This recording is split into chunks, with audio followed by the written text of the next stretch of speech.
এক মাস আগে আমার 800 হাঁস মেরা লাইছে, 4000 হাঁস ছিল, দেখে 800 হাঁস মেরা লাইছে।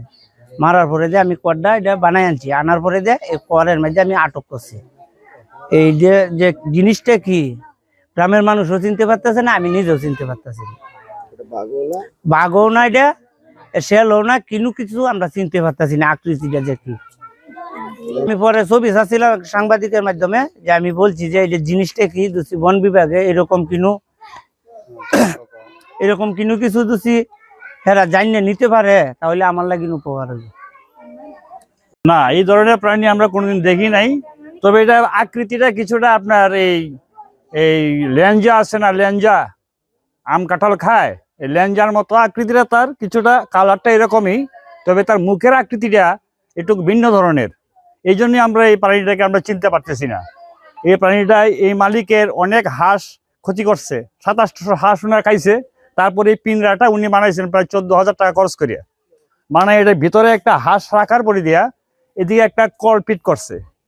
পরে এই পানিটা যখন এই কলটার মধ্যে পাড়া দিছে, পাড়া দেওয়ার পরে দিয়েই তার এই যে ডালাটা পড়ে গেছে, ডালাটা পড়ে যাওয়ার পরে দিয়ে সে আটকেছে, বুঝছেন। এখন তো এটা আমরা সবাই দেখতেছি, চিনতেছি না। অনেক লোকজন অনেক দূর থেকে আসছে, ওনারা কেউ চিনতেছে না, আমরাও চিনতেছি না। এটা রুমেন মিয়ার বাসাতে আটক হয়েছে। এটা আঁশ খাইল তো, তারপর উনি এটা এই কোয়ারটা মানে মনে করুন যে এটা বানাইছে, বানানোর পরে এটা এই আরেকটা আঁশ দিয়া তারপরে এটা আটকাইছে। না, এই প্রাণীটা আমরা চিনি না, আমরা গ্রামে থাকি, আমরা এটা কোনোদিন দেখি নাই। এটা 12টা বন বিভাগ থেকে আসছি নেত্রকোনা অর্ডারে। এটা একটা এই বিলুপ্ত প্রাণী, তো এটা এই মানুষকে ক্ষতি করে না, এটা আমরা উদ্ধার করতে আসছি। উদ্ধারের অবস্থায় এটা খাঁচার ভিতরে হারা আটক করে রাখছে, তো এটা আমরা পাইলাম এই অবস্থাতে। এই খাঁচা শহরে নিয়ে গিয়ে এটা খাওয়ার ব্যবস্থা করব। এই প্রাণী তো আমরা কোনোদিন দেখছি না, আজকে নতুন দেখলাম।